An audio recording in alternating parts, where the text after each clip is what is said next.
Assistant professor हूँ department of anatomy में, और साथ ही यहाँ जो देहदान और रंगदान से जुड़ी संस्थाएं हैं इनसे मैं जुड़ा हूँ। तो इससे जुड़ी, अच्छा मैं स्क्रीन शेयर कर सकता हूँ अपनी? डिसेबल किया हुआ है मुझे, आप इनेबल करें शायद इसको। जी डॉक्टर साहब, मैं करके देती हूँ आपकी स्क्रीन शेयर का ऑप्शन। जी, तो सबसे जो अच्छी बात है वो मुझे लगी कि आप सब माताएं और बहनें इस कार्य से जुड़ी हैं, और समाज का निर्माण तभी अच्छे से होता है जब वो इन सशक्त हाथों में है। क्योंकि बच्चे का पालन पोषण, जो हम लोग बोलते हैं कि दो तरीके से हम लोग किसी भी बच्चे को पालते हैं। एक तो शारीरिक रूप से कि हाँ उसको हम खिलाते पिलाते हैं अच्छे से, उसकी देखभाल करते हैं, तो शरीर का पालन कर रहे हैं। दूसरा है उसकी आत्मा सुख को सिंचित करना। तो ये आत्मा को सिंचित तब करते हैं जब उसकी सोच को हम लोग सही दिशा देते हैं, और ये जो सोच को सही दिशा देने का कार्य है वो सिर्फ माताएं करती हैं और बड़ी बहनें करती हैं कि हाँ किस डायरेक्शन में सोचना है। अगर कोई चीज है सामने, कोई चैलेंज है, तो उसको कैसे फेस करना है, उस बारे में क्या सोचना है। तो आत्मा को जो सिंचित करने का कार्य है ये आप लोग कर रही हैं। आप सबको नमन है हमारी तरफ से कि आप बहुत अच्छा कार्य कर रही हैं, और बहुत ही अच्छा कार्य जो है आप लोगों ने शुरू किया। हम लोग चाहेंगे बिल्कुल आगे की तरफ ये चले, और अखिल भारत स्तर पर तो हो ही, बाहर भी अगर ये सब चीजें हैं हम लोग सीख सकते हैं। जैसे स्पेन में हम लोगों ने बोला कि सबसे ज्यादा हो रही हैं ऑर्गन डोनेशन, तो इवन हमारा कोलैबोरेशन है जो नोटो, जो राष्ट्र की संस्था है हमारी, national organ and tissue transplant organisation, हम लोगों का कोलैबोरेशन है स्पेन से कि इस बारे में हम लोग क्या काम कर सकते हैं। तो इस बारे में खैर हम, मुझे लगता है बहुत सारी जानकारियां हम लोग शेयर भी करेंगे, और ये सब चीजें सतत चलनी चाहिए। ये शुरुआत है सिर्फ आज, आगे हम लोग इस बारे में और भी वेबिनार, या हो सके तो ये सब चीजें जो है जैसे अच्छे से हो जाए तो उसके बाद हम लोग इस बारे में सेमिनार करें या बैठकें करें, और इन सब चीजों को और अच्छे से व्यवस्थित ढंग से करें। तो अभी जो संस्थाएं मुझे लगता है जो जुड़ी हैं, ये अखिल भारतीय मारवाड़ी समाज की संस्था है। मुझे लगता है ये राज्य स्तर पे, झारखंड में भी अगर ये संस्था है तो मैं चाहूंगा कि उनमें से जो लोग जी हैं वो ये मुझे हमारी कांटेक्ट करें। राष्ट्रीय स्तर पे है। ये हमारी ऑल इंडिया, झारखंड में भी है, रांची झारखंड में भी हमारी शाखा है। झारखंड तो में मैं चाहूंगा 44 कि ब्रांचेज है, 44 जी, ब्रांचेज। तो वो संपर्क आपके माध्यम से ही हो पाएगा, मेरे पास तो नहीं है। तो आप डॉक्टर साहब, बोलें जरूर, एक है ना? एक इंफॉर्मेशन आपको देना चाहती हूँ कि हमारा बिल्कुल। सत्र 2 वर्ष के लिए होता है, और इस सत्र के बाद जो आगे निर्वाचित अध्यक्षा है वो आपकी रांची से ही होंगी, नीरा जी बथवाल। तो जी, मैं आपको कांटेक्ट वगैरह फॉरवर्ड कर बिल्कुल देंगे हम लोग बिल्कुल आपको। बिल्कुल। धन्यवाद डॉक्टर साहब। तो स्क्रीन शेयर ऑन हो गई है, तो मैं शुरू करता हूँ। जी जी स्क्रीन शेयर जी, ऑप्शन दे दिया ठीक है। मैंने। तो हम लोग सबसे पहले बात करेंगे, इसमें अंगदान से शुरू करते हैं हम लोग, और उसके बाद हम लोग देहदान के बारे में बात करें, ठीक है? तो पहले इससे संबंधित जो जानकारी है उससे मैं इसके बारे में बात करना चाहूँगा। और राजेंद्र आयुर्विज्ञान संस्थान, जिसको हम लोग शॉर्ट में रिम्स बोलते हैं, यहाँ पे स्टेट लेवल पे जो ऑर्गेनाइजेशन स्टैब्लिश की गई है, जो स्थापित की गई है, जिसको हम लोग बोलते हैं state organ and tissue transplant organisation, तो उससे जुड़ा मैं इसका नोडल पदाधिकारी हूँ। तो यहाँ ये संस्थाएं जो है वो काम करना शुरू कर चुकी हैं। तो अगर हम लोग बात करें कि अगर एक मनुष्य के जीवन में प्रिय वस्तु क्या है, तो यही सब चीजें ध्यान में आती हैं, या तो ज्वेलरी हो, या फिर कार हो, या मोबाइल फोन हो। लेकिन इन सब चीजों का क्या करते हैं अपने पश्चात? इन सब चीजों को क्या हम अपने साथ, किसी के देहांत के बाद क्या उसके साथ हम लोग इन सब चीजों को जला देते हैं? ऐसा हम नहीं करते। यूजुअली ये सब चीजें जो है हम लोग बाद में इस्तेमाल में ही लाते हैं। लेकिन इन सबसे जो कीमती चीज है, जो सबसे प्रिय चीज है आपको, वो है आपकी देह। क्योंकि यही देह है जिसको आप जन्म के समय से, जब से आपको होश आता है उसके बाद से आप जो है देह की सेवा में जुट जाते हो, इसका पालन पोषण करते हो। एक अंग को भी जरा सी भी दिक्कत होती है तो आप जो है परेशान हो उठते हो। तो इस पूरे शरीर को आपके देहांत के बाद क्या किया जाता है, आपके जो निकट के संबंधी है वो इसकी जो है अंतिम क्रिया करते हैं, इसको जला देते हैं और इसके साथ जल जाते हैं वो ऑर्गन्स जो बेशकीमती हैं, जो आपके बाद, अगर जिसको बोलते हैं कि अगर आपके बाद ये अंग जो है वो किसी एक को नया जीवन दे सकते हैं अगर वो इनको मिल जाए तो। लेकिन ऐसा होता नहीं है, अधिकांश जो है ऐसा ही होता है कि इन सब अंगों को उनके साथ ही हम लोग जो है वो दाह संस्कार कर देते हैं। तो ये सब चीजें जो है वो उनके साथ चली जाती हैं।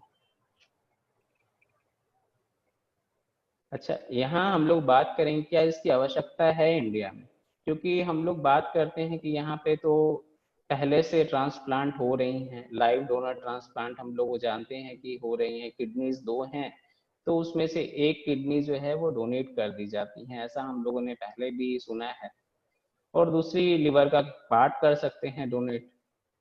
तो ये सब जो है वो डोनेट हो रही हैं, मगर ये अभी भी उतनी ज्यादा सफिशिएंट नहीं है कि इसके जो नीड है, जितनी जरूरत है उसकी पूर्ति हो सके। तो हम लोग बोलते हैं कि अभी जो डाटा है उसके हिसाब से 4 लाख जो है व्यक्ति वो हर साल ट्रांसप्लांट का सिर्फ इंतजार करते हुए अपनी जान को गंवा देते हैं।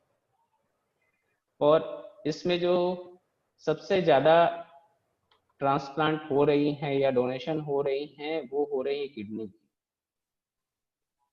अभी तक। जबकि जब हम इंड ऑर्गन डिजीज की बात करते हैं, मतलब जब उस व्यक्ति के अंग जो है वो काम करना बंद कर देते हैं, तो इस तरह के ऑर्गन जो है वो लिवर भी हैं, ये हार्ट भी हैं, ये इंटेस्टाइन का पोर्शन भी है, और अभी के समय में जब हम लोग कोरोना की बात कर रहे हैं, कोविड-19 की बात कर रहे हैं, तो लंग है। लंग जो है वो हम लोग जान रहे हैं कोरोना से सबसे ज्यादा अफेक्टेड होने वाला ऑर्गन है, जिसमें सबसे ज्यादा दिक्कत होती है। तो अब हम लोग लंग ट्रांसप्लांट की भी बात कर रहे हैं इस समय। और ये सारे ऑर्गन्स जो है वो कोई एक जीवित व्यक्ति अपने जीवन काल में किसी को दान नहीं कर सकता है। हार्ट आप जीवन काल में नहीं दान कर सकते हैं, लंग आप अपने जीवन काल में दान नहीं कर सकते, मगर इनकी आवश्यकता है। और जिसको हम लोग बोलते हैं डिमांड एंड सप्लाई गैप, ये बहुत ज्यादा है। यानी ऐसे व्यक्ति जो ट्रांसप्लांट प्रत्यारोपण के अभाव में अपनी जिंदगी जो है वो गंवा दे रहे हैं, इनका नंबर बहुत ज्यादा है। ये झारखंड का आंकड़ा है, और ये आंकड़ा जो है वो बता रहा है कि कैसे रोड ट्रैफिक एक्सीडेंट में लोगों की जो है वो मृत्यु हुई है। और ये आंकड़े जो है वो 2015 से 2019 के बीच के हैं। तो अगर हम देखें तो ये आंकड़े ये दिखाते हैं कि इतनी सारी जो जिंदगियां हैं, ये वो जिंदगियां थी जो हम नहीं बचा पाए, और साथ में ये वो जिंदगियां भी थी जो अगर ये अपने ऑर्गन डोनेट करते, अगर हम इनको समय पे इस चीज की जानकारी देते और जागरूकता फैलाते, तो ये जिंदगियां हम इनके थ्रू बचा सकते थे।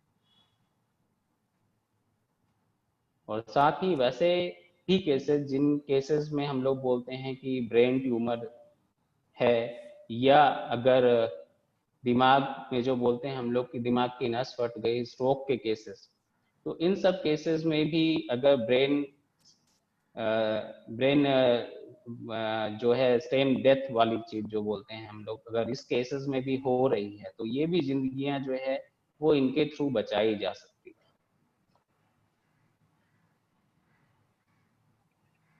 तो इन सब के पश्चात अगर एक मरीज जो है लाइफ सपोर्ट सिस्टम पे है, चाहे वो रोड ट्रैफिक एक्सीडेंट के कारण हो, चाहे दिमाग में ट्यूमर हो, या स्ट्रोक के कारण, हेमोरेजिक स्ट्रोक के कारण दिमाग की नस फट गई है, रक्त प्रवाह जो है वहां बह रहा है, और उसके बाद मरीज जो है वो हम बोल रहे हैं कि कोमा में चला गया और धीरे धीरे वो मृत्यु की ओर अग्रसर हो रहा है। तो ये जो समय है ये किसी भी परिवार के लिए सबसे कठिन समय है। इस समय सोच पाना इन सब चीजों के बारे में बड़ा कठिन होता है जब तक कि आपको पहले से इसकी जानकारी नहीं। और मेडिकल साइंस में खास करके हॉस्पिटल वाले जो माहौल है उसमें हम लोग ये जरूर बोल सकते हैं कि हम लोगों के ऊपर ये जो चीज़ है वो और ज़्यादा प्रेशर क्रिएट करती है। हम किसी को ये नहीं बोल सकते कि अगर कोई पेशेंट है जो रोड ट्रैफिक एक्सीडेंट में ऑलरेडी आया है तो ये उनके जो रिलेटिव है उनके दिमाग में ये चीज तुरंत अगर डालना है तो वो बहुत मुश्किल काम है, क्योंकि उनको लगेगा हॉस्पिटल जो है वो ऑर्गन ट्रेडिंग कर रहा है। वो इन सब चीजों को नहीं समझेगा। वो तभी समझ सकते हैं जब इन सब चीजों की जागरूकता उनको पहले से है कि हम क्या किस चीज के बारे में बात कर रहे हैं। क्योंकि जो सच्चाई है उसको आप एक समय के बाद झुठला नहीं सकते। तो सच्चाई यही है कि धीरे धीरे जो पेशेंट है, चाहे वो किसी के माता पिता हों या किसी का जो है अभी जवान बेटा या बेटी हो, कोई भी जो है एक समय के बाद अगर चीजें अपने हाथ से निकल रही है, हम भी जो भले कहीं भी हम लोग बोले कि डॉक्टर जो है भगवान का रूप है, मगर एक समय के बाद हम लोगों के भी हाथ में चीजें नहीं रहती।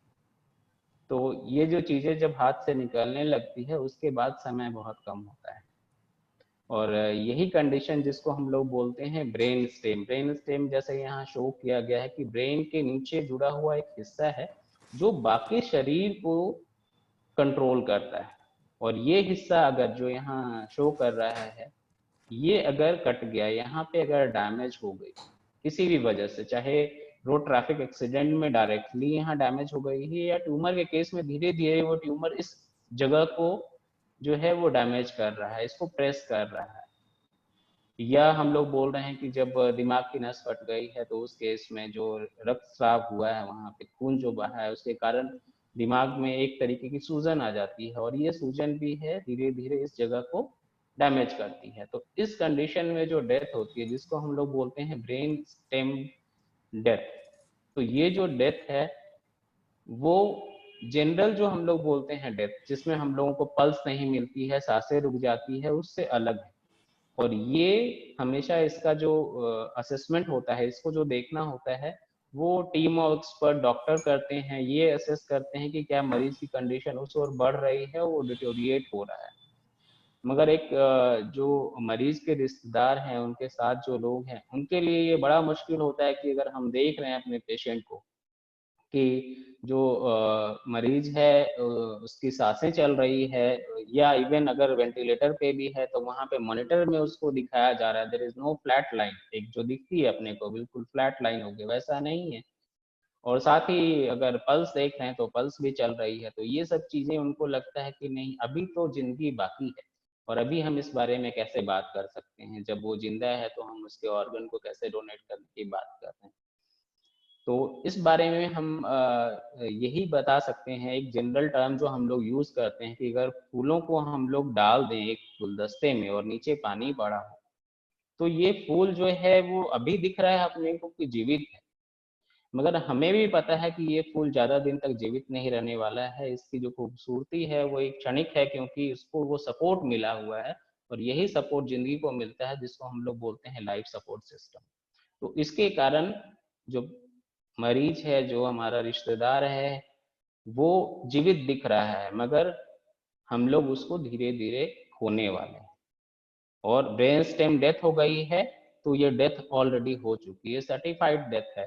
और ये जो हम लोग कानून है उसमें भी इसके बारे में मेंशन किया गया है, जो THOA एक्ट है उसमें भी इसके बारे में मेंशन किया गया है कि ये जो है वो सर्टिफाइड डेथ है जिसमें मेडिकल सर्टिफिकेट ऑफ डेथ जो है वो इशू किया जा सकता है। तो ये सर्टिफाइड डेथ मतलब अगर आपके दिमाग का जो हिस्सा है जो कंट्रोल कर रहा है आपकी सांसों को, आपके हृदय की धड़कन को, वो खत्म हो चुका है। तो अब ये लाइफ सपोर्ट सिस्टम जो है वो कुछ समय तक ही उस चीज को कर पा रहा है, उसके बाद ये चीज भी जो है वो चली जाएगी। और ये जो है ये एक प्रीशियस टाइम है, ये वो समय है जिसके महत्व को अगर हम नहीं समझते हैं तो जो बोलते हैं कि जीवन के उपरांत जो जीवन की बात हम लोग करते हैं ये नहीं हो पाएगा। तो ये तभी हो सकता है जब इस समय के दरमियान हम जो है अंगदान के बारे में सोचें और अंगदान के बारे में अपना जो डिसीजन है उसको जल्दी लें। क्योंकि जो हार्ट है उसको एक देह से निकाल के और दूसरी देह में लगाने के बीच का जो समय है वो सिर्फ 4 से 6 घंटे का है। यही लंग में भी है। लीवर में समय जो है वो 8 से 12 घंटों का है। इंटेस्टाइन के पार्ट लगाने का जो समय है वो 8 से 16 घंटों का है। पैंक्रियाज जो है वो 12 से 18 घंटों का है। और सबसे ज्यादा समय जो मिलता है अपने को वो 24 से 36 घंटों का वो किडनी ट्रांसप्लांट में मिलता है। मगर समय फिर भी इतना ही है और ये समय धीरे धीरे हमारे हाथ से फिसलता जाता है अगर हम ये समय पे निर्णय ना लें तो ये समय पे निर्णय क्या हमें लेना है, ये निर्णय ये लेना है कि क्या हम एक मृत प्राय देह, जो मृत हो चुकी है देह, उससे जिंदगी को निकाल के किसी वैसी देह में डाल दें जिसमें अभी जीवन की संभावना है और उसको एक नया जीवन दे सके। तो ये जो समय है वो समय की महत्ता को दर्शाता है कि इस समय में अपने को ये डिसीजन ले लेना है और उसके साथ जो है फिर आगे की चीजें हो सकती है। तो प्रक्रिया जो है वो प्रक्रिया पहले से भी आप लोग जानते हैं। हमारे यहाँ हमारी वेबसाइट पे हम लोगों ने ये फॉर्म डाल रखा है जिसको हम लोग अंगदान संकल्प पत्र बोलते हैं, ऑर्गन डोनेशन फॉर्म। अगर आप ऑर्गन डोनेशन फॉर्म एक्सेस करना चाहें तो ये रिम्स की वेबसाइट पे उपलब्ध है। मैं आपको ये दिखा देता हूँ कि ये कैसे आप इसको एक्सेस कर सकते हैं, कहाँ पे ये आपको मिलेगी। तो ये हमारे Rajendra institute of medical sciences की वेबसाइट है। इसको अगर आप खोलें तो यहाँ पे शुरू में एक ऑर्गन डोनेशन फॉर्म है। ऑर्गन डोनेशन प्लेस फॉर्म अगर आप खोलें तो ये फॉर्म जो है वो इंग्लिश और हिंदी दोनों में उपलब्ध है। मैं हिंदी का फॉर्म खोल के दिखा देता हूँ आपको। ये एक हिंदी का फॉर्म है जिसको हम लोग बोलते हैं प्लेज फॉर्म। तो प्लेज फॉर्म जो है ये फॉर्म 7 है और इसमें जो जानकारियां हैं वो आपको भरनी है। और साथ में आप देखें तो लेफ्ट साइड में दी गई हैं वो सभी ऑर्गन्स हैं, जैसे हृदय है या फेफड़े हैं, गुर्दे हैं, यकृत है, अग्नाशय, ये सभी जो है वो ऑर्गन्स दी गई हैं। और साथ में अगर आप देखें तो यहाँ राइट साइड में सभी दी गई हैं ये टिश्यू हैं, ऊतक। जैसे नेत्रदान की हम लोग बात करते हैं तो नेत्रदान में हम लोग कॉर्निया जो है वो डोनेशन की बात करते हैं, तो यहाँ कॉर्निया का सबसे पहले दिया गया है। मगर उतना ही इम्पोर्टेंट बाकी चीजें भी हैं। जैसे हम लोग यहाँ स्किन की बात करें, त्वचा की बात कर रहे हैं, आप सोचें उन विक्टिम का जो किसी आग की चपेट में आ गए या जो हम लोग एसिड अटैक विक्टिम बोलते हैं, तो उनके लिए अगर स्किन डोनेट करके उनमें ट्रांसप्लांट किया जाए तो वो उनके लिए नई जिंदगी, क्योंकि स्किन ही आपको सब चीजों से बचा रहा है। उनके में वो स्किन जो है वही नहीं है। तो स्किन डोनेशन या फिर जो बोन है उनके पार्ट या जॉइंट के पार्ट जिसको हम लोग जॉइंट रिप्लेसमेंट सर्जरी में यूज कर सकते हैं, हार्ट के वाल्व वाले पोर्शन जो हैं वो, या जो ब्लड वेसल्स हैं उनको हम लोग जो है डोनेट कर सकते हैं। इस तरीके से बहुत सारे और डोनेशन है जो हो सकते हैं। तो ये सब जानकारियां इनमें आपको सिर्फ टिक करनी है या हाँ या ना लिखना है और रक्त समूह अपना लिखना है, आपका जो सिग्नेचर है वो करना है और आपकी बाकी जो जानकारियां हैं वो भरनी है। मगर जो सबसे जरूरी चीज है इसमें वो है ये 2 गवाहों के हस्ताक्षर, जो आपके नियर रिलेटिव हैं, जिसको हम लोग बोलते हैं ब्लड रिलेटिव, या जिसको हम लोग सही शब्दों में बोलें कि जिसको बेसिकली आपकी प्रॉपर्टी जाती है आपके डिमाइस के बाद, आपके देहांत के पश्चात। और ये सारी चीजें जो है वो लीगल फॉर्म में है, क्योंकि आपके देहांत के पश्चात जो चीज है, आपका शरीर जो है वो एक